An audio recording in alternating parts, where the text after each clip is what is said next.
अस्सलाम dear students, second year biology के BBA पे हमारी बात हो रही थी। उससे पहले जो है हमने इस पे 2 वीडियो बनाई और आज उसकी बिल्कुल उस सिलसिले की आखिरी और लास्ट वीडियो इस पे हम प्रेपरेशन कंप्लीट करने लगे। इससे पहले जो ये हमने वीडियो बनाई थी इसका मैं लिंक भी डिस्क्रिप्शन में डाल दूँगा। इस वीडियो में हमारे पास टोटल जो प्रैक्टिकल हैं 19 प्रैक्टिकल हैं बायो के बीबीए में। फर्स्ट जो पार्ट आया इस वीडियो का उसमें हमने मेजर प्रैक्टिकल कवर किए थे। मेजर प्रैक्टिकल 1, 4, 6, 7 4 मेजर कवर किए थे और हमने ये 4 ही माइनर कवर किए थे। अब उसके बाद जो पार्ट बी आया, ऑनलाइन लाइव क्लास चल रही थी, पूरी ही माइनर प्रैक्टिकल करवाए थे 9, 10, 11, 14 जिसमें रिपीट हुए थे। वीडियो इसलिए थोड़ी सी लंबी है, मैं इसकी बात कर रहा हूँ, ठीक है। इसमें हमारे पास कुछ प्रैक्टिकल्स ये 9 भी रिपीट ऐसी वीडियो में दोबारा शुरू से बताया गया, 10, 11, 14 दोबारा बताया गया था, इसीलिए आपको थोड़ी सी लंबी लगी थी। वैसे इसके अलावा ये प्रैक्टिकल माइनर इसमें पड़े हुए हैं और ये कंप्लीट हो गए। अब आज की जो वीडियो है इसके लास्ट में मैं गेस्ट पेपर भी अपलोड करूँगा। आपने वो सॉल्व करना है जिन्होंने ये पहले 2 वीडियोज़ देखी हुई हैं और ये भी तीसरी भी देख लेंगे, फिर वो गेस्ट पेपर सॉल्व करेंगे। तो उसमें क्या होगा कि आपको आइडिया हो जाएगा कि यार आप कितने मार्क्स ले सकते हो। वो सॉल्व करके बेशक फिर मेरे से एवेल्यूएट करवा लेना आप लोग। और दूसरा जो बोर्ड वालों ने मॉडल पेपर भेजा हुआ है, सारी वीडियो देखने के बाद आप उसको करना, सारा कवर हो जाएगा। ये पेपर से दो एक दिन पहले भी अगर आप सब वीडियो देखो तो आपकी तैयारी कंप्लीट हो जाएगी। अब स्टार्ट करते हैं practical number 5, to measure the actual size, image size and magnification of a tissue cell from photomicrographs using scale bar और मल्टीमीटर रूलर। अब 5th प्रैक्टिकल है, आपने क्या करना है कि इसमें एक्चुअल साइज़, इमेज साइज़ और मैग्नीफिकेशन साइज़ को मेजर करना है। अब कभी वो आपने स्केल बार से इमेज ली होगी, कभी आपने वो माइक्रोस्कोप से ली होगी, या आपने डिफरेंट सोर्सेज से ले के उसकी ना मैग्नीफिकेशन निकालनी होगी। अब सबसे पहले जो है ना 2 चीज़ें हैं इसमें, ये लफ्ज़ याद रख लिया, ये पूरा पीबीए में आपका कवर हो जाएगा। लफ्ज़ है, आपने नहीं मेमोराइज़ करना है, IM, सिर्फ IM याद रखना है। अब आई का मतलब क्या है? आई का मतलब है इमेज साइज़। जब आप कोई चीज़ माइक्रोस्कोप में रख के देते हो, माइक्रोस्कोप उसको मैग्नीफाई करके देता है, वो चीज़ माइक्रोस्कोपिक है। वो जो माइक्रोस्कोपिक जो उसका साइज़ है ना, वो उसका एक्चुअल साइज़ होता है, ए है ये। अब आगे सामने आपने मैग्नीफिकेशन लगाई हुई है, फिर उसने उस एक्चुअल साइज़ को कितना मैग्नीफाई करके आपको दिखा। आपको जो चीज़ दिख रही है वो आपको इमेज साइज़ है, ठीक है। आपको जो इमेज दिख रही है एक्चुअल में वो कितनी है, मल्टीप्लाई बाय मैग्नीफिकेशन, ये फार्मूला होता है। सारे हम इसी से कवर कर लेंगे। आपने इसके लिए याद क्या करना है, IM। आई का मतलब इमेज साइज, ए का मतलब एक्चुअल, M का मतलब मैग्नीफिकेशन। और इसी से हम मज़ीद 2 नए फार्मूले बना सकते हैं। ज़्यादातर उसने क्वेश्चन देना होगा एक्चुअल साइज़ निकाल के, तो उसमें क्या करेंगे, फार्मूले में एक्चुअल इधर रखेंगे, मैग्नीफिकेशन उधर चला जाएगा, ठीक है। तो हमारे पास क्या बन जाएगा, एक्चुअल इधर हो तो मैग्नीफिकेशन अगर उधर चला जाए तो ये image divided by magnification actual निकल आएगा। अगर मैं कहूँ कि मैग्नीफिकेशन निकाल के दो, ठीक है, IM ही डालना है, IM। अगर मैं कहूँ कि मैग्नीफिकेशन निकाल के दो तो आप क्या करोगे, एक्चुअल साइज उधर ले जाओगे, तो image size divided by actual size. ये 3 फार्मूले हैं, पूरे पीबीए पे हमने यही ही अप्लाई करने हैं। तो चलते हैं आगे, इसके प्रैक्टिकल शुरू करते हैं। बाकी अच्छा, पहला इसमें से क्वेश्चन आ रहा है, वो ये कह रहा है कि ह्यूमन चीक सेल जो है उसने मैग्नीफाई किया हुआ है 600 टाइम्स। 600 टाइम्स का मतलब क्या है कि उसने मैग्नीफिकेशन लगाई हुई है 600x की। फिर उसने जो उसका साइज़ मेजर किया चीक सेल का, वो उसको मिला 10 मिलीमीटर, 10 mm मिला, ठीक है। अब क्या कह रहा है, work out the real weight. तो एक्चुअल में वो कितना है, आपने उसकी वो निकाल के देनी है उसकी माइक्रोमीटर में। अब ये चीक सेल है 10 मिलीमीटर का, उसने मेजर किया उसका साइज़, 600 मैग्नीफिकेशन लगा के। फार्मूला क्या था? अच्छा, ये शुरू करने से पहले ना सब प्रैक्टिकल में हमने ये करना है, ये जो आपके पास मिलीमीटर आया होगा इसको माइक्रोमीटर में कन्वर्ट करना है। तो उसका तरीकाकार क्या है कि आपने 1000 से मल्टीप्लाई करना होता है। 10 mm था, 1000 से मल्टीप्लाई करोगे तो 10,000 माइक्रोमीटर साइज़ बन जाएगा। माइक्रोमीटर में लेके फार्मूले में डालना है, इस चीज़ का ध्यान रखना, ठीक है। अब वो ट्रिक जो अभी बताई थी, IM याद करोगे, निकालना क्या है, एक्चुअल साइज निकालना है, तो ए इधर ही रहने दो, आई को उधर ले आओ, तो ठीक है, सॉरी ए इधर ही रहने दो, M को उधर ले जाओ, तो वो बन जाएगा image size divided by magnification. तो इमेज साइज कितना आ रहा है आपके पास, 10,000 आ रहा है। मैग्नीफिकेशन कितनी लगी हुई थी, 600 लगी हुई थी। तो आपके पास ये देखो 10,000 डिवाइड बाय 600, आंसर क्या आ जाएगा, 16.7 माइक्रोमीटर। ये उसका एक्चुअल साइज़ था। आपको जो 10 mm दिखा, 10 mm को जो आपने 10,000 माइक्रोमीटर बोला, वो 10 mm एक्चुअल में कितना था, अगर मैग्नीफिकेशन हटा दो तो एक्चुअल में वो कितना था, एक्चुअल में वो 16.7 था। इतनी सी बात है। सेकंड है जी अमीबा स्लाइड स्टूडेंट देख रहे हैं और उसको उन्होंने मेजर किया कि हमारे पास 250 मिलीमीटर उसका अमीबा का साइज़ आ गया। जो माइक्रोस्कोप उन्होंने यूज़ की उस पर ऑक्यूलर लेंस लगा हुआ है 100x का और ऑब्जेक्टिव लेंस लगा हुआ है कितने का जी 35x का। इसकी मैग्नीफिकेशन, ऑक्यूलर लेंस पता है ना, एक ऊपर लेंस होता है आई पीस के पास और एक आपके पास ऑब्जेक्टिव लेंस लगा होता है। अब वो कह रहा है कि ऑक्यूलर लेंस है 10x का और आपके पास हमारे पास ऑब्जेक्टिव लेंस है 35 का। मैग्नीफिकेशन इसकी बनती है कैसे कि आप इन दोनों को मल्टीप्लाई करोगे। पहला क्वेश्चन यही है, कैलकुलेट मैग्नीफिकेशन ऑफ माइक्रोस्कोप। तो मैग्नीफिकेशन कैसे निकलेगी कि आप ocular lens 10 multiply by 35। Ocular lens 10 है और इसका ऑब्जेक्टिव लेंस 35x है, तो इन दोनों को मल्टीप्लाई करोगे आपके पास क्या आ गया 350x आंसर आ गया। ठीक है 350, ये इसकी क्या निकल है, इसकी मैग्नीफिकेशन निकले। अच्छा अब अगला क्वेश्चन क्या है, एक्चुअल लेंथ निकालनी है इसकी। एक्चुअल लेंथ निकालनी है तो एक्चुअल लेंथ निकालने का तरीकाकार याद है ना, IM। एक्चुअल लेंथ निकालनी है तो I डिवाइडेड बाई M। जो इमेज साइज़ कितना है, वह इमेज साइज़ वो कह रहा है 250 mm। अभी पीछे ही बताया कि इस mm को आप 1000 से मल्टीप्लाई करके माइक्रोमीटर बनाओगे तो ये बन जाएगा 250,000। आई क्या आ गया आपके पास 250,000 आ गया। मैग्नीफिकेशन कितनी लगी हुई है, मैग्नीफिकेशन लगी हुई है यहाँ से हमने निकाली है 350 वाली। 250,000 डिवाइड बाई 350 आपके पास क्या आंसर आ जाएगा 714.28 माइक्रोमीटर आंसर आ गया। ये उसका एक्चुअल साइज़, अभी भाई इतने साइज़ का था जो उसने 250 mm ड्रा किया तो दिखा उसे, असल में वो 714 माइक्रोमीटर का था। ठीक हो गया। नेक्स्ट हमारे पास कन्वर्ट सेंटीमीटर इनटू मिलीमीटर और फिर मिलीमीटर इनटू माइक्रोमीटर। सेंटीमीटर को कन्वर्ट करने का तरीका कार क्या होता है कि आप सेंटीमीटर को 10 से मल्टीप्लाई करते हो तो मिलीमीटर बन जाते हैं। अब इसको 1000 से मल्टीप्लाई करोगे तो आपके पास माइक्रोमीटर बन जाएगा। 3 को 10 से किया 30 को 1000 से किया तो 30,000 माइक्रोमीटर बन जाएगा। 2 मार्क्स से क्वेश्चन आएंगे ये 2 या 1 के, तो सारी कैलकुलेशन इस PBS ऐसे बनेंगे, बहुत ज़्यादा चांसेस हैं कि आएगा। अब फिर वही बात, माइटोकॉन्ड्रिया की उन्होंने इमेज ली 70 mm आई। ठीक है, मैग्नीफिकेशन कितनी लगाई हुई थी उन्होंने 10,000x लगाई हुई थी। अब इस 70 mm को हम क्या करेंगे, 70 mm को हम बनाएंगे 1000 से मल्टीप्लाई करके 70 माइक्रोमीटर। ठीक है 70,000 माइक्रोमीटर बनेगा। अब फार्मूला सेम वही IM वाली बात याद रखना। एक्चुअल लेंथ निकालनी है तो I डिवाइडेड बाई M हो जाएगा। इमेज साइज है 70,000, मैग्नीफिकेशन लगी हुई है 10,000, तो ये हमारे पास क्या हो जाएगा 7 आंसर आ जाएगा। ठीक है 7 माइक्रोमीटर माइटोकॉन्ड्रिया का एक्चुअल साइज हो गया। ठीक है, तो ऐसे करके इनकी कैलकुलेशन होगी। अब उसका जो पार्ट बी था PBA वो कह रहा था कि आपने मैग्नीफिकेशन कैलकुलेट करनी है स्केल बार से। जैसे देखो ना, उसने कहा कि एक स्पर्म सेल है, उसकी टेल 50 माइक्रोमीटर लॉन्ग है। स्पर्म सेल की टेल कितनी थी 50 माइक्रोमीटर थी, ये उसकी एक्चुअल इमेज आ रही है। ठीक है, स्टूडेंट ने कितनी ड्रा की स्केल बार, स्टूडेंट लेके ना पेंसिल पे ड्रा कर ली। अब उसको स्केल लगा के वो देख रहे हैं कि यार इसकी टेल कितनी है। जब उसने स्केल लगा के उसको देखा तो वो बनी जी हमारे पास 75 mm। ठीक है, अब ये उसकी इमेज साइज़ है। एक्चुअल इमेज कितनी है वो 50। What is the magnification, formula same वही। ठीक है, फार्मूला सेम वही IM वाला। इस MM को पहले हम माइक्रोमीटर में कन्वर्ट कर लेंगे 1000 से मल्टीप्लाई करके। अब मैग्नीफिकेशन निकालनी है तो M इधर ही रहेगा, I डिवाइडेड बाई A बन जाएगा। ठीक है 75,000 डिवाइडेड बाई 50।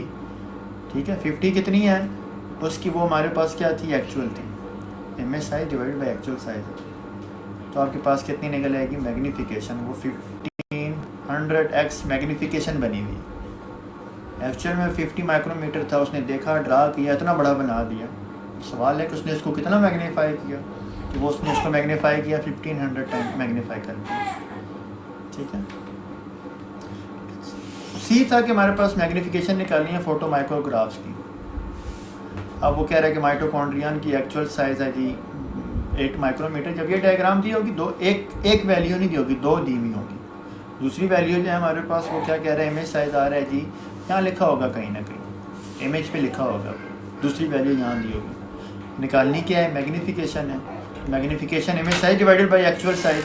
63 डिवाइडेड बाई 8 हमारे पास, पहले तो उसको मल्टीप्लाई करोगे 1000 से करोगे तो 63,000 बन जाएगा। डिवाइडेड बाई 8 करोगे तो हमारे पास ये क्या आ जाएगा, अप्रॉक्सीमेटली ये 8,000।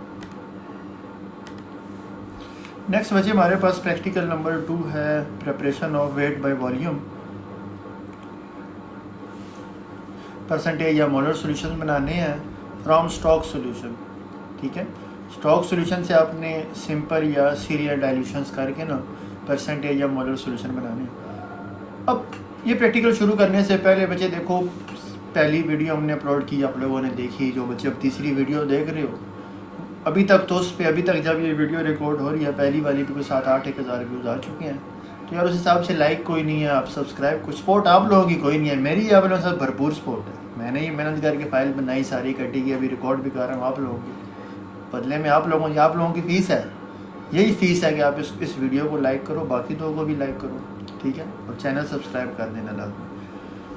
प्रैक्टिकल स्टार्ट करते हैं। हमारे पास देखो, सबसे पहले तो समझो ना स्टॉक सॉल्यूशन क्या होता है। Stock solution is a concentrated solution that is prepared to be diluted to a lower concentration for various laboratory usages. Stock solution एक कंसनट्रेटेड सॉल्यूशन होता है। कंसनट्रेटेड और डाइल्यूट सॉल्यूशन आप 9th से ही पढ़ते आ रहे हो यार। क्या होता है आपके पास, 2 टाइप्स ऑफ सॉल्यूशन होते हैं, एक होता है कंसनट्रेटेड सॉल्यूशन और एक होता है डाइल्यूट सॉल्यूशन। बच्चे इसमें हमेशा कंफ्यूज ही देखेंगे। अगर मैं बच्चों को निशानी लगवा लेता हूँ, देखो यार कहता हूँ डाइल्यूट के स्पेलिंग देखो, DILUTE, जिसके स्पेलिंग थोड़े हैं ना, मतलब उसमें सोल्यूट, ऐसा सॉल्यूशन जिसमें सोल्यूट कम हो उसे डाइल्यूट बोलते हैं। अब कंसनट्रेटेड के स्पेलिंग देखो, ठीक है, कंसनट्रेटेड ऐसा सॉल्यूशन जिसमें हमारे पास क्या हो, मोर सोल्यूट हो, ऐसे सॉल्यूशन को बोलते हैं कंसनट्रेटेड सॉल्यूशन बोलते हैं। और ये स्टॉक सॉल्यूशन होता है। आप इसको क्या करते हो, इसको डाइल्यूट करते हो, इस कंसनट्रेटेड सॉल्यूशन को डाइल्यूट करते हो। इस पूरे प्रैक्टिकल में हम ये देखेंगे। या इसका दूसरा जो हम डेफिनेशन देखें, आपकी क्या है, हमारे पास कंसनट्रेटेड सॉल्यूशन है जिसके पास आपको पता है कि इसकी कंसनट्रेशन कितनी है, एक्यूरेट कंसनट्रेशन आपको पता है। फर्दर आपने इसको डाइल्यूशन करनी है इसकी लेबोरेटरी यूज के लिए। एक बात यहाँ सीखते चलो, 1% ऑफ स्टॉक सॉल्यूशन, 1% का, अब इसको आगे अप्लाई भी करेंगे। 1% ऑफ स्टॉक सॉल्यूशन का मतलब क्या है, इसका मतलब ये है कि 1% मतलब 1 ग्राम ऑफ सोल्यूट। 1% का मतलब है जितने मर्जी पे, यहाँ 5% लिखो 5 ग्राम, 10% लिखो 10 ग्राम। ठीक है, 1% का मतलब क्या है, 1 gram of solute in 100 gram of water, इसका मतलब होता है 1%। अच्छा जी, अब देखो कि हमने नेक्स्ट है जी 1 मोलर सोल्यूशन बनाना है। 1 मोलर सोल्यूशन स्टॉक सोल्यूशन बनाना है। 1 मोलर स्टॉक सोल्यूशन का मतलब क्या है कि हमारे पास need to resolve 1 mole of substance. ये सारी कहानी इस पर है। सोल्यूट कितना लेना है, 1 मोल लेना है। मैं जैसे सिंपल बात करूँ, सोल्यूट है NaCl, ठीक है, कितना चाहिए, 1 मोल चाहिए।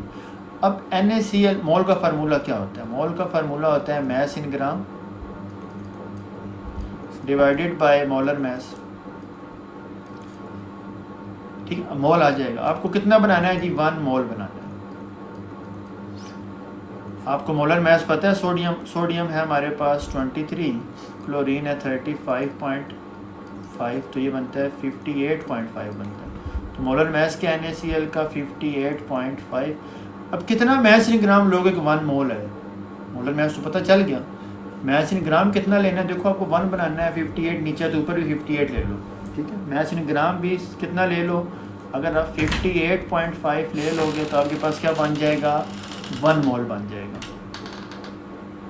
ठीक है, जितना मॉलिक्यूलर मैस होता है ना, आप मैस इन ग्राम ले लेते हो तो आपके पास क्या बन जाता है, 1 मोल बन जाता है। अच्छा, 1 मोलर सॉल्यूशन का मतलब क्या है कि 1 mole substance dissolve in 1 litre of solute,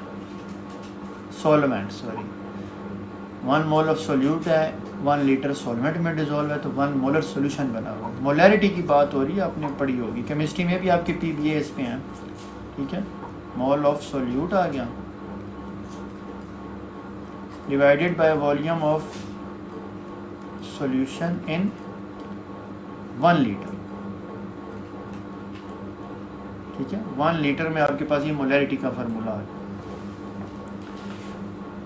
अब नेक्स्ट जो चीज़ है इसमें बताई हुई है, देखो अगर हम बात करें ना, मैंने तो NaCl की एग्जांपल दी, मैं कहूँ जी 1 मोलर सोल्यूशन बनाओ ग्लूकोज का।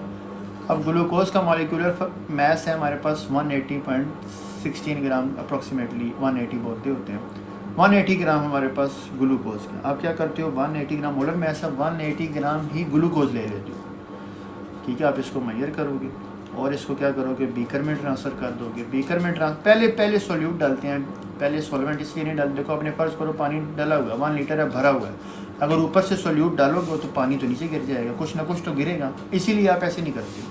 आप पहले सोल्यूट डाल देते हो, ऊपर से फिर 1 लीटर वाटर डालते हो ताकि वो गिरे ना, वहाँ तक लेवल तक आ जाता है, आप कहते हो ठीक है 1 लीटर आपके सोल्यूशन बन चुके, फिर बस उसको मिक्सिंग करनी होती है। बस ये केमिस्ट्री की एक अच्छी प्रैक्टिस है कि आप पहले सोल्यूट डालते हो हमेशा।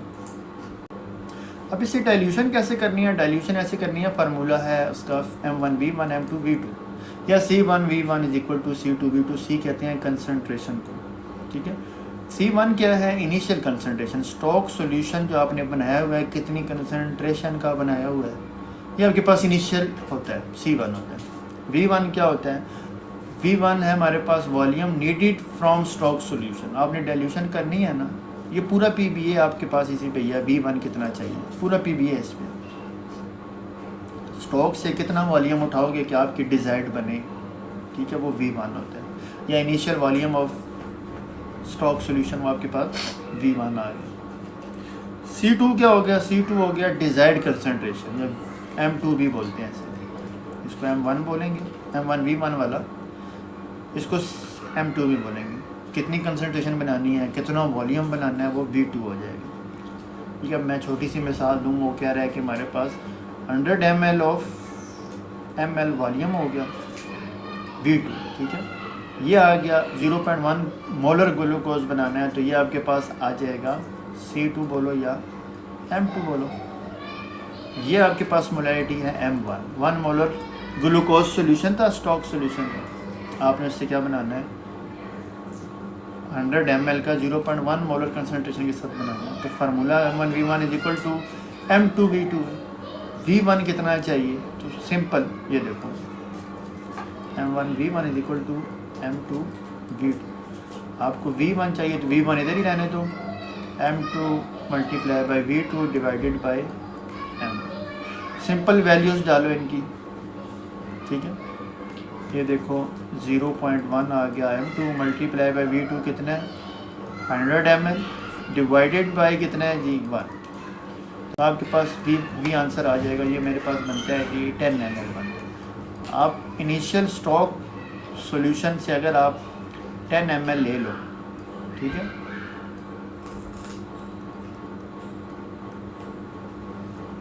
ml अगर उठा लो और उस 10 ml को डालो 100 ml ऑफ वाटर में डाल दो, तो आपके पास क्या बन जाएगा, डिज़ायर्ड सॉल्यूशन बन जाएगा।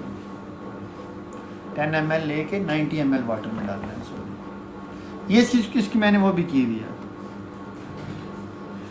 इसको मैंने यहाँ पे कैलकुलेट भी किया हुआ है। अच्छा नेक्स्ट करते हैं जी, अब सीरियल डाइल्यूशन कैसे। सीरियल डाइल्यूशन बड़ी सिंपल है। सीरियल डाइल्यूशन क्या क्या, 1 मोलर स्टॉक सॉल्यूशन बना हुआ है, यहाँ से 1 ml लो, किसी दूसरी टेस्ट ट्यूब में डालो, 1 ml में ऊपर 9 ml डिस्टिल्ड वाटर डाल दो, ठीक है, तो आपके पास 1/10 ये बन जाता है 0.1 मोलर सोल्यूशन बन गया। अब इस 0.1 मोलर सोल्यूशन से 1 ml लो, किसी दूसरी टेस्ट ट्यूब में डालो, ऊपर से 9 ml डिस्टिल्ड वाटर डालो, तो वो बन जाएगा 0.01 मोलर। सेम ऐसे अब यहाँ से 1 ml लो, दूसरी टेस्ट ट्यूब में डालो, 9 ml वाटर डालो, तो बन जाएगा 0.001। सेम ऐसे यहाँ से 1 ml लो, ये डालो, 9 ml वाटर, 0.001। तो ये पूरी सीरीज़ बनती जा रही है, इसी सीरियल डाइल्यूशन भी बोलते हैं। अब यहाँ पे क्वेश्चन कह रहा है कि वो देखो हमारे पास D5W डेक्सट्रोज 5% वाटर, ये जो ड्रिप वगैरह लगती है ना आपको, जो ड्रिप वाला पानी है वो डेक्सट्रोज शुगर है, सारा डेक्सट्रोज सॉल्यूशन है, उसे बोलते हैं 5% डेक्सट्रोज बोलते हैं। 5 स्टार्ट में बताया था, 5% का मतलब ये है कि 5 ग्राम इन 100 ml। 5% का मतलब क्या है, 5 gram of glucose in every 100 ml। वो ये कह रहा है कि इसकी मोलैरिटी निकालो। मोलैरिटी के लिए आपको चाहिए होता है 1 लीटर, ऐसे ही है ना, तो 1 लीटर किसके बराबर होता है, तो 1000 ml के बराबर होता है। आपको 100 ml का पता है, 1000 ml निकालेंगे आप। 1000 ml के लिए क्या करेंगे, 5 डिवाइडेड बाई 100 मल्टीप्लाई बाई 1000 कर देंगे तो 50 ग्राम आ जाएगा। आपको 1000 ml डेक्स ये शुगर बनाने के लिए इसमें 50 ग्राम क्या डालना पड़ेगा, ग्लूकोज ऐड करना पड़ेगा, तो आपके पास सॉल्यूशन बनेगा 5% 100 के 1000 के हिसाब से। अच्छा, आपने मोलैरिटी निकालनी है। मोलैरिटी के लिए आपको चाहिए number of mole. Mass in gram पता चल गया, नंबर ऑफ मोल निकालने हैं। नंबर ऑफ मोल का फार्मूला है mass in gram divided by molar mass. Mass in gram पता चल गया, 50 मोलर मैस ग्लूकोज का 180, तो आपके पास 0.27 मोल्स आ गया। अब यहाँ से मोलैरिटी निकल आएगी, मोल of solute divided by volume of solution 1 litre. Mole of solute कितने हैं, 0.2775 मोल हैं, 1 लीटर सोल्यूशन है, तो इसको 1 से डिवाइड करोगे तो यही आएगा, 0.2775 मोलर सोल्यूशन बन गया। अच्छा, छोटी सी बात बताता चलो, ये जो मोल्स होते हैं ना, यही मोलैरिटी होती है। जितने मोल्स हैं आपके पास सोल्यूट के डिवाइडेड बाय 1 नहीं करना है, तो वही मोल ही बन जाते हैं आपके पास, मोलैरिटी बन जाती है। कह रहा है जी calculate the mass of glucose for 100 ml pouch, sorry 500 ml का पाउच बनाना है, तो उसके लिए कितना ग्लूकोज चाहिए होगा। अभी हमने देखा, हमने मोल निकाले, 1000 के लिए मोल निकाले, इतने आए, तो 500 के लिए कितने आ जाएंगे, उसका हाफ आ जाएंगे, जिसको डिवाइड बाई 2 कर दो हाफ आ जाएंगे। 1000 के लिए इतने थे, तो 500 के लिए उसका हाफ चाहिए होंगे, 13875 मोल। अब ये जो मोल निकले हैं इसके लिए मैस चाहिए। मोल का फार्मूला क्या होता है, mole mass in gram divided by molar mass. ठीक है, आपको मोल पता लग गया कितने हैं, 0.13875। मोलर मैस कितना होता है, 180। इसको मल्टीप्लाई करोगे तो आपके पास वो मैस इन ग्राम आ जाएगा कि आपको मैस इन ग्राम कितना चाहिए।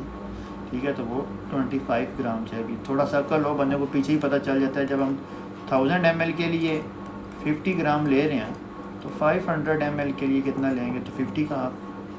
ऐसे ही होगा कि नहीं होगा। खैर, हमने तो पूरा उस हिसाब से चलने, तो खैर उसे फॉलो करते हैं। अच्छा जी, व्हाट डज 0.5% मीन 0.5% का मतलब है कि 0.5 ग्राम सोल्यूट है इन 100 ml of solution.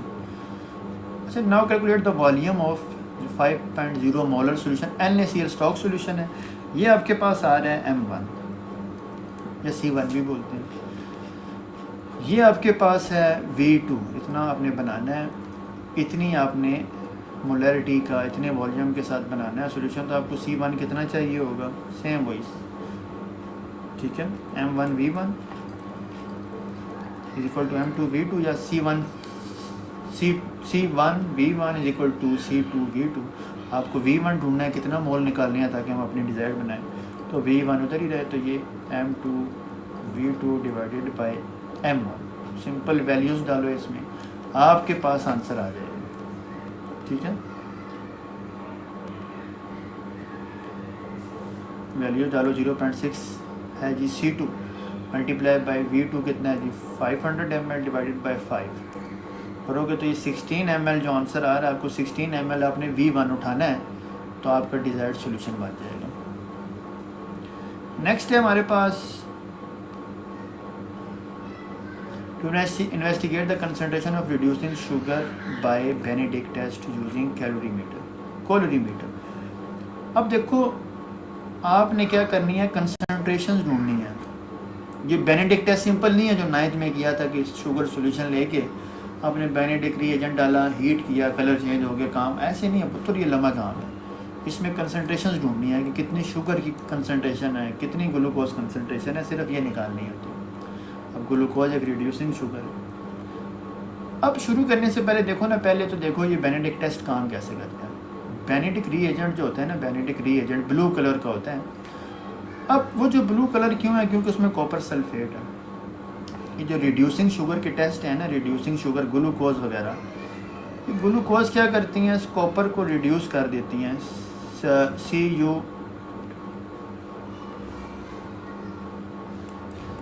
Cu2 plus को रिड्यूस कर देती हैं। गेन ऑफ इलेक्ट्रॉन होता है ना, रिडक्शन, Cu प्लस कर देंगे, एक इलेक्ट्रॉन गेन करवा देंगे, ये रिड्यूस हो गया।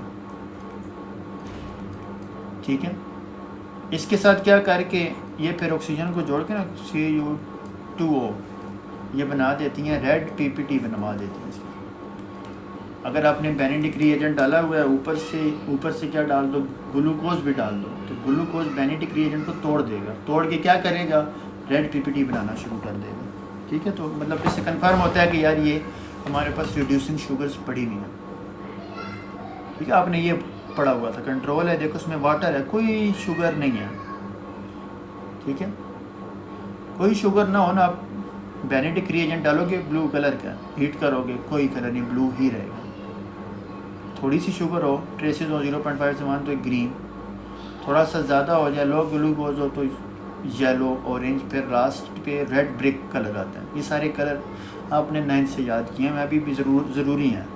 ठीक है, सबसे ज़्यादा ग्लूकोज कंसनट्रेशन होती है तो ब्रिक रेड हो जाते हैं।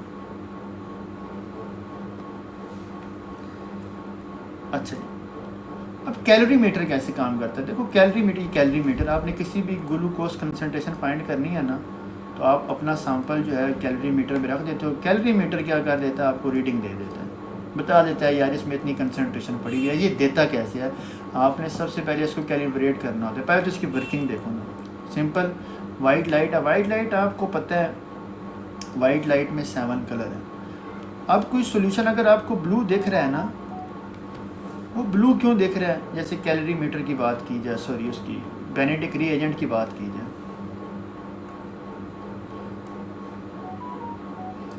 किसी टेस्ट ट्यूब में आपने बेनेडिक रीएजेंट डाला हुआ है, सॉरी इधर बनाते हैं,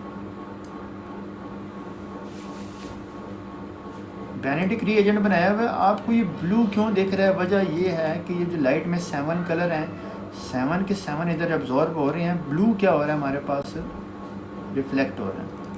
या ब्लू एब्जॉर्ब नहीं हो रहा, ब्लू आगे जा रहा है, आपको ब्लू इसलिए देख रहा है ना क्योंकि वो वाला कलर एब्जॉर्ब नहीं हुआ। ठीक है, ये नीचे ब्लू पड़ा हुआ है। ठीक है, वेवलेंथ में नीचे, ऊपर हमारे पास रेड पड़ा, सबसे ज़्यादा रेड एब्जॉर्ब हो रहा था, रेड को आगे नहीं जाने दे रहा अभी, प्योर बेनेडिक रेड को नहीं जाने दे रहा, रेड सारे का सारा एब्जॉर्ब है। अगर बीच में ग्लूकोज पड़ा होता है, बेनेडिक टूट जाता, फिर तो रेड एब्जॉर्ब ना होता, फिर तो रेड PPT आने है ना, ऐसा फिर वो कहानी हम आगे लेके चलते हैं। अच्छा जी, हमारे पास कैलोरी मीटर में एक लाइट सोर्स लगा हुआ है, जैसे स्पेक्ट्रोफोटोमीटर काम करती है, उसको आप क्या करते हो, आपने उसको एडजस्ट किया होता है, कैलिब्रेशन सीख रहे हैं पहले, ये सीखना लाजमी है, पुत्र ये 5 सेकंड स्किप की ना समझ नहीं लगनी, बिल्कुल सीक्वेंस में लेके चलना है ऐसे। आपने ये क्या किया होता है, वेवलेंथ सेलेक्टर लगाया होता है, वेवलेंथ सेलेक्टर लगा हुआ है, वो वेवलेंथ डिसाइड करता है कि आप सिर्फ रेड को चेक, क्योंकि रेड ही सबसे ज़्यादा एब्जॉर्ब हो रही थी ना, आप रेड के हिसाब से चेक करते हो, क्या रेड क्या करती है हमारे साथ, रेड एडजस्ट कर देते हो कि यहाँ से गुजरे ही रेड, सामने आपने सैंपल रखा होता है, फिर उस सैंपल में चेक करते हो कितनी रेड लाइट एब्जॉर्ब हुई है। ठीक है, फिर वो रीडिंग दे देगा कि यार इतनी एब्जॉर्ब हो गई है। अब एक छोटा सा, अब ये देखो ब्लू क्यों दिख रहा है, बात वही है क्योंकि ब्लू कलर पास हो जाता है, वाइट लाइट वाला ब्लू इससे पास हो जाता है, बाकी एब्जॉर्ब हो रहे हैं, इसीलिए ये ब्लू दिख रहा है। अब कैलिब्रेशन करनी है इसकी, आपने क्या करना है, 5 मिलीमोल सोल्यूशन बनाया हुआ है ग्लूकोज का, टेस्ट ट्यूब में 5 मिलीमोल ग्लूकोज लिया हुआ है, दूसरी टेस्ट ट्यूब में 4 मिलीमोल पर डेसीमीटर क्यूब आपने ग्लूकोज लिया हुआ है। ठीक है, 1 नहीं 4 मिलीमोल पर डेसीमीटर क्यूब लिया हुआ है, और उस 4 को 5 करने के लिए आपने उस पर वाटर भी ऐड किया हुआ, 1 centimetre cube of water add किया हुआ, डिस्टिल्ड वाटर ऐड किया ताकि 5 बराबर हो जाए। थर्ड में 3 मिलीमोल ग्लूकोज लिया हुआ है। ठीक है, फिर उसमें आपने 2 सेंटीमीटर क्यूब वाटर ऐड किया, इसमें 2 है तो इस पर 3 सेंटीमीटर, टोटल बार आप 5 का ही सोल्यूशन बना रहे हो, सेंटीमीटर क्यूब आ गया, ये 1 है तो इसमें 4 आ गया वाटर। ठीक है, 0.5 है तो 4.5, इसमें टोटल ही वाटर है, कोई ग्लूकोज नहीं है। ठीक है, सारी सॉल्यूशन बना ली। आप क्या करोगे, एक एक करके ना सब में बेनेडिक रीएजेंट ऐड कर दोगे। देखो बेनेडिक रीएजेंट आपने ऐड कर दिया तो टोटल आपने सॉल्यूशन बना लिया कितना जी, 10 मिलीमोल का। 5 सेंटीमीटर क्यूब ऐड किया बेनेडिक रीएजेंट,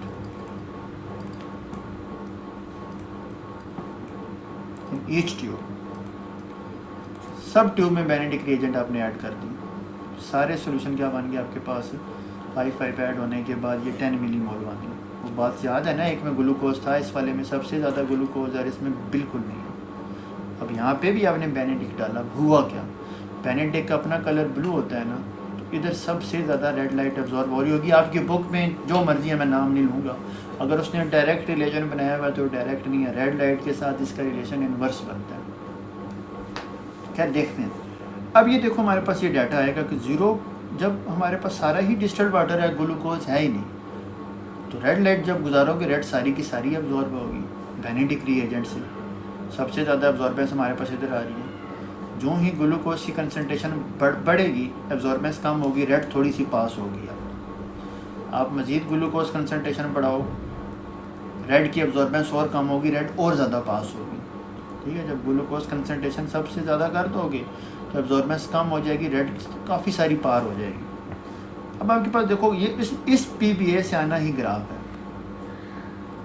इस PBA से बचे आना ही ग्राफ है। देखो ज़ीरो पे एब्जॉर्बेंस कितनी आ रही है, ज़ीरो पे एब्जॉर्बेंस आ रही है हमारे पास 0.9। ठीक है, 3 पे कितनी आ रही है, ये 3 है, तो 3 पे हमारे पास आ रही है 2.6। 5 पे कितनी आ रही है, 5 पे आ रही है 0.12 आ रही है। अब देखो ये डाटा देख के ना आपने जो पीछे सारी टेस्ट आपने एक स्टैंडर्ड बना लिया, कैलिब्रेशन कर्व बना लिया, स्टैंडर्ड बना लिया। आप क्या करते हो, किसी का यूरिन टेस्ट कराना है, किसी भी चीज़ में शुगर टेस्ट करनी है ना, इसमें स्टैंडर्ड बना हुआ है, वो सैंपल लो, कैलोरी मीटर में रखो, कैलोरी मीटर में रखोगे, वो कैलोरी मीटर रीडिंग दे देगा यार इस बंदे के पास ना हमारे पास कितनी एब्जॉर्बेंस आ रही है, 4.5 एब्जॉर्बेंस आ रही है, तो 4.5 एब्जॉर्बेंस आएगी, आप कर्व पे मार्क करोगे, नीचे देखोगे यार इसकी ग्लूकोज कंसनट्रेशन कितनी बनती है, तो आपको पता चल जाएगा यार 1.6 है, 1.7, तो इस हिसाब से वो ग्लूकोज कंसनट्रेशन आपको, अगर किसी की आ रही है हमारे पास एब्जॉर्बेंस आ रही है 1.5, 0.15 आ रही है। ठीक है, तो आप देखोगे यार इसमें मार्क लगाओगे 0.15 पे, कर्व निकाल लो, तो आपको बता देगा यार इस पे हमारे पास कितने परसेंट कितनी कंसनट्रेशन है ग्लूकोज, तो इस तरीके से पता चल जाता है। ठीक है, ये एक डाटा है, इसका ग्राफ बनाना है, एक्स एक्सिस पे आप ग्लूकोज कंसनट्रेशन लोगे, वाई एक्सिस पे एब्जॉर्बेंस लोगे, उस हिसाब से कर्व बन जाएगा। What colour of glucose you expect that 0.2 और 0.85 पे, 0.85 पे ग्लूकोज कंसनट्रेशन 0 है, तो जब बेनेडिक्ट रिएजेंट डालोगे तो आपके पास क्या आएगा, इस पे ब्लू आएगा। ठीक है, तो यहाँ पे आपके पास क्या आ रहा होगा, ब्रिक रेड आ रहा होगा, 20 है, अच्छा यहाँ पे ऑरेंज आ रहा होगा, यहाँ पे ब्रिक रेड आएगा। ठीक है, तो ये ऐसे करके काम करते हैं। What is meant by calibration curve, calibration curve is a graph used to determine concentration of unknown substance. आपने कर्व बना लिया है, फिर आप जो मर्जी अननोन सब्सटेंस डालो, आपको वो बना के बता देगा यार इसमें इतनी कंसंट्रेशन आ रही है।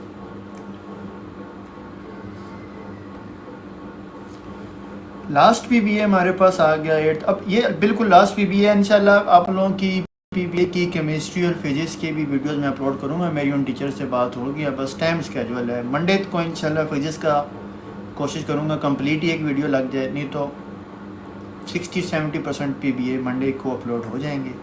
ट्यूसडे वेडनेसडे को केमिस्ट्री के भी मैं अपलोड कर दूँगा, रिमेनिंग वो ज़्यादा 2 टुकड़े होंगे उसके। ठीक है, फिजिक्स और केमिस्ट्री के भी मैं अपलोड करूँगा। आप लोगों के काफ़ी सारे कमेंट आ रहे थे, तो मैंने टीचर से उन दिनों की मैं रिक्वेस्ट कर रहा हूँ, वो टाइम नहीं स्केजुअल हो पा रहा हमसे। अच्छा, PBA नंबर जो 8 है ना, आपके पास टोटल बायोस्टैट्स हैं, मेजरिंग द वेरिएबिलिटी ऑफ, ये थोड़ी एक सीखने वाली बात है।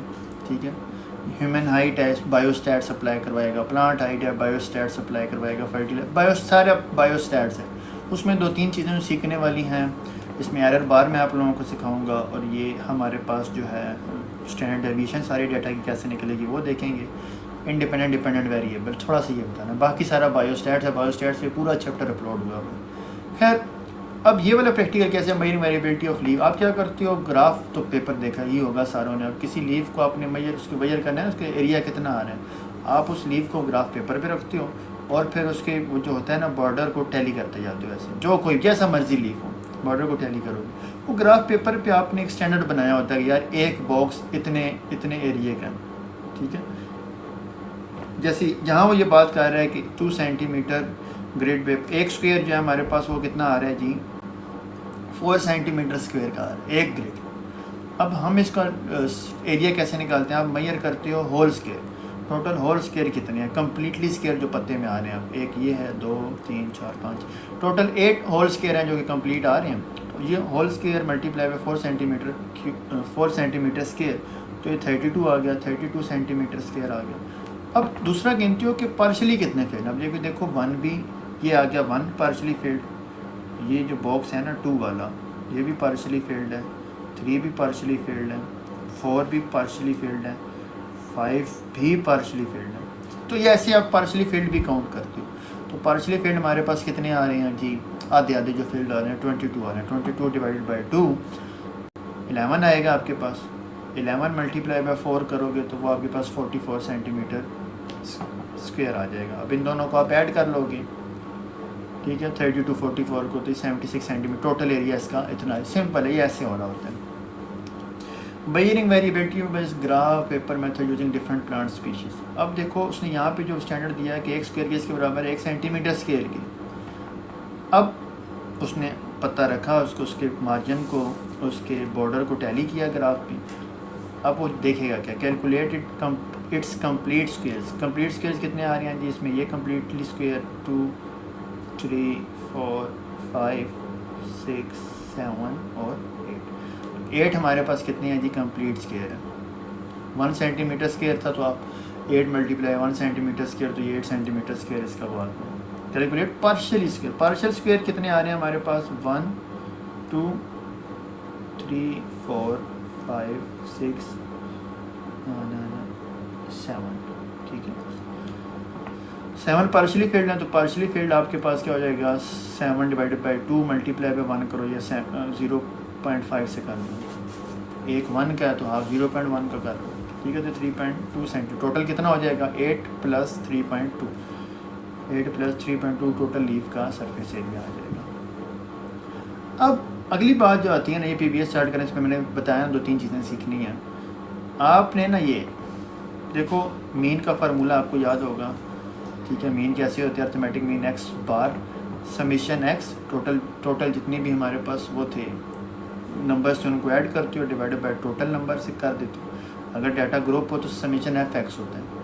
ग्रुप्स बने हुए हैं ना, अगर ग्रुप की फॉर्म में है डाटा, बार है उसमें ग्रुप में बने हुए, ठीक है, लिमिट्स हैं, तो समीशन f(x) कम्युलेटिव फ्रीक्वेंसी का ऐड करते हो, ठीक है। फिर उसको ऐड करके आप x से मल्टीप्लाई कर देते हो, फिर समीशन f फ्रीक्वेंसी का टोटल। इस मीडियन आ गया हमारे पास, ये nth वैल्यू वाला। इस अच्छा इस पर सारा लेक्चर, एक टॉपिक पे पूरा लेक्चर अपलोड है।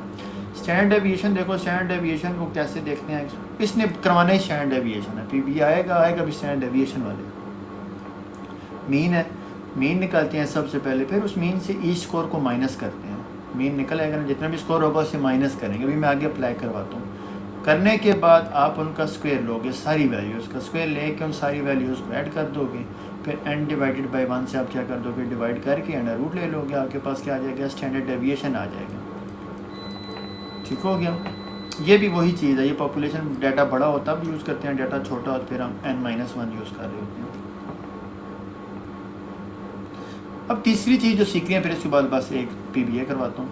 इंडिपेंडेंट वैल्यू क्या होती हैं? इंडिपेंडेंट वेरिएबल्स वो होते हैं व्हाट यू चेंज। सिंपल अगर मैं कहूँ कॉज को बोलते हैं। इंडिपेंडेंट वेरिएबल वो होते हैं जो आप चेंज कर सकते हो। आपके इंडिपेंडेंट वेरिएबल वो होते हैं जो आप जिन वैल्यूज़ को चेंज कर सकते हो। डिपेंडेंट क्या होते हैं? उसका अफेक्ट। आपने जो वैल्यूज़ चेंज की उसका अफेक्ट क्या आया, वो चीज़ होती है डिपेंडेंट। जब ग्राफ बना रहे होते हो ना, ग्राफ में हमेशा एक्स एक्सिस पे आ रही होती है इंडिपेंडेंट वेरिएबल आ रहा होता है, और वाई एक्सिस पे हमेशा क्या आ रहा होता है? डिपेंडेंट वेरिएबल आ रहा है। मैं जैसे बात करूँ नेक्स्ट टेम्परेचर है, एंजाइम के टेम्परेचर बढ़ाते आओगे, ठीक है, टेम्परेचर बढ़ाते आओगे, आपके पास एंजाइम एक्टिविटी कम नीचे होती है। तो ये ऐसे चल रहा होता है। अच्छा, एंजाइम एक्टिविटी में टेम्परेचर और पीएच इंडिपेंडेंट, आप इन्हें चेंज कर सकते हो, ये कॉजेज हैं। चेंज करोगे इनको, डिपेंडेंट वेरिएबल चेंज हो जाएंगे इनकी वजह से। चेंज टेम्परेचर चेंज करोगे, रेट ऑफ रिएक्शन में फ़र्क आता है, ठीक है ना। कंट्रोल वो होते हैं जो अपने कंट्रोल वो होते हैं वेरिएबल जिन्हें छेड़ना नहीं है। आप टेम्परेचर पीएच को अगर देख रहे हो ना, तो ये नहीं है कि दूसरे रिएक्शन में एंजाइम ज़्यादा कर दो, सबस्ट्रेट का बराबर रखो। सब ऐसे जो जिनको छेड़ना नहीं है ना, वो कंट्रोल होते हैं, ठीक है ना। आप सबस्ट्रेट कंसनट्रेशन नहीं छेड़नी, एंजाइम कंसनट्रेशन नहीं छेड़नी, आप छेड़ना क्या है, टेम्परेचर कम ज़्यादा करो ये उतना ही रहे, pH कम ज़्यादा करो ये उतना ही रहे, कंट्रोल भी चेंज नहीं करना, ठीक है। इसको चेंज करके इफेक्ट देखना। ट्रांसपायरेशन में लाइट इंटेंसिटी और विंड स्पीड आपके पास क्या आ रहा है, इंडिपेंडेंट, आप इन्हें चेंज कर सकते हो, इसकी वजह से रेट ऑफ ट्रांसपायरेशन में फ़र्क आएगा। Bacterial growth, types of antibiotic change करोगे, एंटीबायोटिक चेंज करके आप जोन ऑफ इनहिबिशंस देखोगे कम ज़्यादा आ रहे होंगे। यहाँ पे चेंज नहीं करना टाइप ऑफ बैक्टीरिया, नहीं, जिस बैक्टीरिया पे स्टडी कर रहे हो उसी पे मुख्तलिफ एंटीबायोटिक्स डालनी है तो कंट्रोल हो जाएंगे। फोटोसेंसिस में कार्बन डाइऑक्साइड की कंसनट्रेशन इंडिपेंडेंट है, नंबर ऑफ ऑक्सीजन बबल जो है वो हमारे पास क्या हो जाते हैं, डिपेंडेंट बन जाते हैं। अच्छा, इसी से पूरी बायोस्टैट्स इसी एक क्वेश्चन में अप्लाई कर देंगे। और ये कह रहा है कि स्टूडेंट ने वेव लेंथ और लाइट इंटेंसिटी को स्टडी किया प्लांट की फोटोसिंथेसिस पे, ठीक, और फॉलोइंग डाटा आया 12, 13, 30। अब आपने ना क्या क्या निकालना है, इसमें से मीन निकालना है और मीडियन निकालना है। मीन कैसे निकलेगा, summation x divided by n, सारी वैल्यूज़ को ऐड करो, 12 + 13 + 30 + 32 + 49, ठीक है। ये सब आप ऐड करते आओगे ना, आपके पास आंसर आएगा 501 divided by total number of values, 10 values थी, 501 डिवाइड बाई 10 तो 51.5 आंसर आ जाएगा। ये आपके पास आएगा मीन। मीडियन क्या होता है, मीडियन क्या, आपने डाटा का वैल्यूज़ अरेंज है, असेंडिंग है, ऑर्डर में अरेंज है, तो मिड वैल्यू को ऐड करके डिवाइड बाई 2 कर दो। यहाँ पे फिर 6 वैल्यू को ऐड करो ना, 49 + 54 को ऐड करो, डिवाइड बाई 2 करो, आपका मीन निकल आएगा, मिडिल वैल्यू निकल आएगा, ठीक है। ये मीन निकलेगा। मोड निकल, अब इसका मोड क्या होगा इस डाटा में, मोड होता है मोस्ट फ्रीक्वेंट वैल्यू जो रिपीट हो रही है।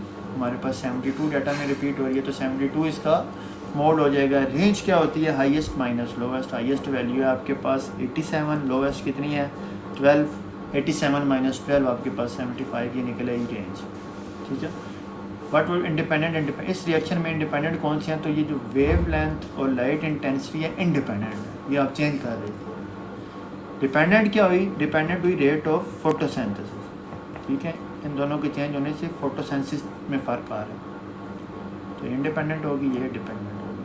स्टैंडर्ड डेविएशन निकालनी है। स्टैंडर्ड डेविएशन का फार्मूला मैंने अभी बताया, आपने मीन निकालना है डाटा का, उसको ई स्कोर से माइनस करना है। देखो मीन निकला हुआ है, पीछे भी निकालना है, ये ई स्कोर था। अब मीन को क्या करना है, हर स्कोर से माइनस करना है। 12 - 50.1, 13 - 50.1, 30 - 50.1, सेम ऐसी सारे सबसे माइनस करते आओगे, आपके पास आंसर आ जाएगा x - x, ये सारे आंसर आ गए इनको मीन माइनस करने के बाद। अगला काम था उन सारी वैल्यूज़ का स्क्वायर लेना है, इसका स्क्वायर लोगे, ठीक है, स्क्वायर लोगे, ये आंसर, इसका भी स्क्वायर ले लोगे, ये आंसर, इसका भी स्क्वायर ले लोगे, ये आंसर, सब वैल्यूज़ का स्क्वायर लेना होता है। स्टैंडर्ड डेविएशन लेने के बाद क्या करना है, इसका सम लेना है। फार्मूला देखो ना, फॉलो करते हो, सम लेना है। सम कैसे लेंगे, इन सारी वैल्यूज़ को ऐड कर देंगे, आपके पास आंसर आ गया 6791.02 divided by n - 1, total values थी 10, n 10 है तो 9, 10 - 1, 10 - 1 ये करके जो भी आंसर आएगा उसको फिर अंडर रूट ले लेना है, तो आपके पास स्टैंडर्ड डेविएशन आ जाएगी। ये है standard deviation. Last error bars क्या होती हैं, एरर बार इस किस्म का डाटा दिया होता है। एरर बार क्या है जी, देखो मीन निकाला है, रेंज निकली हुई ऐसे की, स्टैंडर्ड डेविएशन वही, मीन निकाल के स्कोर से माइनस करो, फिर उसको स्क्वायर करो, ऐड करो, n - 1 से डिवाइड करो, अंडर रूट लो, स्टैंडर्ड डेविएशन निकलेगी। Error length of error bars, अब देखो एरर बार्स क्या होती हैं, स्टैंडर्ड डेविएशन कितनी आई है ये बता रही होती हैं कि एरर बार्स कितनी है, इतना डाटा डेविएट कर रहा है मीन से, इतना ज़्यादा डेविएट कर रहा है। मीन आपके पास क्या है, यहाँ पे देखो 12.2 है ना, इस पे अपने एक बार ऐसे ना बड़ा आई है, ऐसे आती है, ये एक बार लगी हुई है। इस बार ग्राफ की बार की टॉप पे ना आपने एरर बार लगा देनी है, बिल्कुल मिड पे ऐसे, और कितनी ऊपर लेके जानी है, कितनी नीचे लेके आनी है, वो आपको स्टैंडर्ड डेविएशन बताएगी। 1.92 ऊपर लेके जाओ, 1.92 नीचे ले जाओ, इतना भाई डाटा डेविएट कर रहा है, ठीक है। इसका मीन आपके पास 20 है, स्टैंडर्ड डेविएशन 15, 1.58 है, यहाँ पे भी एरर बार लगा दो, ठीक है, 1.58 ऊपर, 1.58 नीचे। इसका भी मीन हमारे पास 31 है, स्टैंडर्ड डेविएशन 1.58 है, तो बार लगा के 1.5 ऊपर, तो ये 1.58 नीचे, तो आपके पास क्या आ जाती हैं, एरर बार्स आ जाती हैं। ये तो थी बच्चे हमारे पास जो तैयारी है ये कंक्लूड हुई। अब ये है गेस पेपर, ठीक है, ये थोड़ा सा मैं जूम कर देता हूँ आप लोग ताकि स्क्रीनशॉट ले लो इसका। यहाँ पे ये जो एब्जॉर्बेंस वाला कर्व है इसने इन्होंने भी डायरेक्ट बनाया है, पर आपने ग्राफ बनाना है, आपका मेन मुद्दा उधर है तो आप उसी पे फोकस रखना, ठीक है। एक्चुअल साइज़ निकालना है, इमेज साइज़ दिया हुआ है, एक्चुअल निकालना है, पीछे उसने बताया भी है कितनी मैग्नीफिकेशन है उस हिसाब से। फिर इफेक्टिवनेस है एंटीबायोटिक्स वाली, जिसने तीनों वीडियो देखी हैं उससे सारा ये फर सॉल्व हो जाएगा, ठीक है।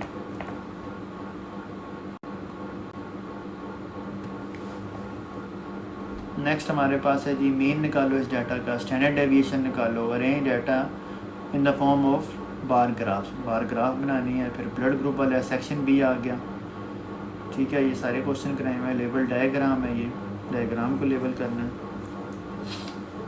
टेम्परेरी फ्रॉक स्किन की स्लाइड है, इसका बनाने का भी तरीक़ाकार जो है डिस्कस किया हुआ है। और ये हमारे पास लास्ट। अब अगर आपको इसकी PDF चाहिए, ये नंबर है, आप इस पर रब्ता करेंगे, ये फॉर प्रैक्टिस आप इस PDF को हासिल कर सकते हैं।